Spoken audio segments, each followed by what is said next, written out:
back with another DJs BrewTube beer review. In front of us, you see previously consumed beer from DuClaw Brewing Company out of Baltimore, Maryland, US of A. Yay, yay. And a fresh one. Stage left, so you know what time it is. It's time for DJ to go local. That's right, guys, we're going local yet again with another DuClaw beer. And what beer do we have for them today? We got a classic DuClaw beer, one that's been brewed since 2005.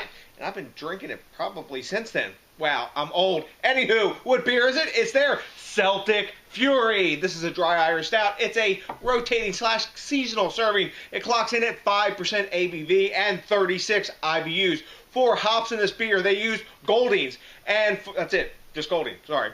And for malt, they're using pale, flaked barley, roasted barley, chocolate, and wheat. So, this beer and I have a long-term relationship. Like I said, I used to look forward to this every single year when they put it out. It's been a long time, I think, since it's been bottled or put out on the market in this kind of format. As you can see, I have the proper Celtic Fury glassware, and this one dates back to 2013. And I think it's been maybe 4 to 5 years since I've had this beer. I really dug it. I don't remember it being like a mind blur type of beer, but it's a straight up Irish kind of stout, you know, with kind of like Gen 1 craft beer sort of characteristics to it. This is my beer memory of it, and we're going to see when we open up the bottle if it's still like that. But I remember it being big, roasty, and flavors that akin to Guinness, but a bit bigger and a little bit fuller bodied. So that's my memory. Let's test it and see how the beer memory's working today. So it's time to pop the top on this bad boy, get it in the Celtic Fury pint glass here, and see if tonight I'm going to be an anger-aholic. We'll explain that one in a minute. Let's pop this top. Boom, big hiss and tons of cannon smoke off the top. So much so it blew condensation onto my hand. Let's get it in the pint glass. I haven't used a pint glass for a beer review in I don't know how long, but this beer is definitely made for a pint glass. We got a whole bomber here, and you know what? It's the glass for the beer, so why not? Look at that, guys. Hell yeah. That is a gorgeous looking beer in the glass. Let's talk about the appearance, I guess, right? So it is really, really dark. I'd say it's black. I don't see any light coming through it at all. As you can see, we have a solid, I'd say, 2-finger head of super tightly packed bubbles. When I swirl it, nope, you're not going to get any alcohol legs out of this. I can't see it at the top of this glass. I think this beer will give us some glass lacing if I remember from drinking. I think I only bought a bottle of this once. I always drank this at the pub. Man, I can smell the roasty and chocolate notes coming off from here. But look at that, guys. That's a gorgeous looking beer in the glass. Now, why Anger-aholic? Anger-aholic, they used to do these videos a lot when they would do releases at the DuClaw pubs.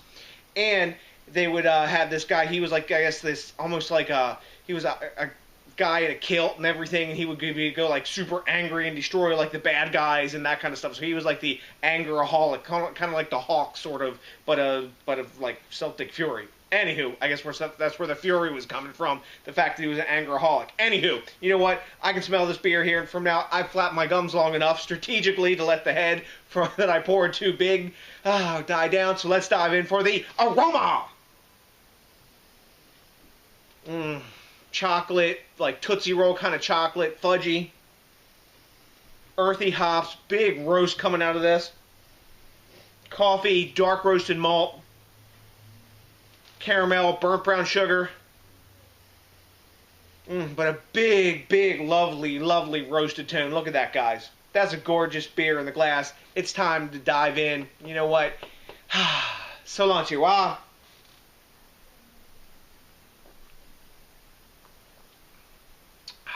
Yeah, pretty much just as I remember it. Right up in front, you get a big dose of roast.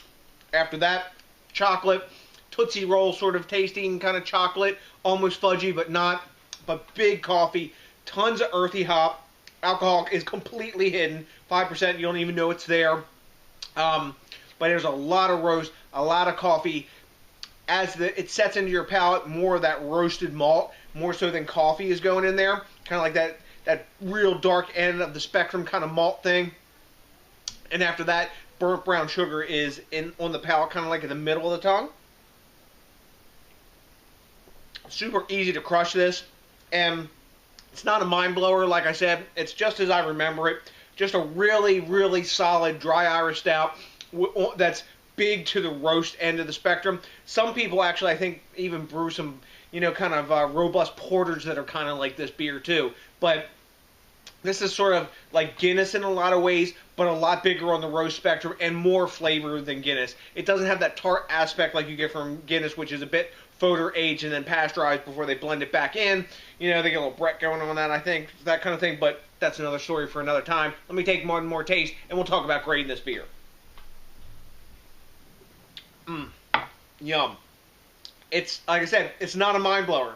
It's just tasty, simple, straightforward craft beer flavors. So, let's grade it. At time of recording, Beer Advocate, this is their cumulative grade, I'm sure, over time, is giving this 3.86 out of 5. Okay, I'd say that's definitely into the B+ range, at least for them. Maybe A-, but you're getting up there. Probably A-, yeah. And Untapped is giving this 3.56 caps, which I would say is definitely their B+. Let me take one more taste. For what it is, really tasty. I'd say, depending upon what kind of beer drinker you are, what kind of stouts you like. If you like them roasty, you like them lighter bodied like this is, you like the alcohol totally hidden, that kind of thing, but not super thick and gloopy and sticky, you'd go A- on this. Or you could go B+. I kind of swing between that B+ and A-, and I'm waffling in my mind. I like this beer. I'm going to go A- tonight. Other days I might feel B+, but this is a tasty beer. I'm glad I'm drinking it again, and I'm glad I'm drinking again for sure, but I'm glad I'm drinking this beer again. It's just a beer that I like. And that wouldn't be for everybody because some people want bigger things and they expect different things out of stouts because it says stout. But this is 2 style and it's got a really nice roasty, dark chocolate and coffee flavor characteristics, and those hit my palate nice tonight. So, have you had Celtic Fury from DuClaw Brewing Company out of Baltimore? If you have, let me know what you know because I like to quid pro quo back and forth. Oh, you know what? I also really like it when you rate, comment, subscribe. You know, and then if you kind of get around to it, you gotta smash that like button. And with this kind of review, it's really important when you think globally and drink how? Locally! That's right, I'm getting it done. Yeah? Are you doing your part? If you're not, get in there.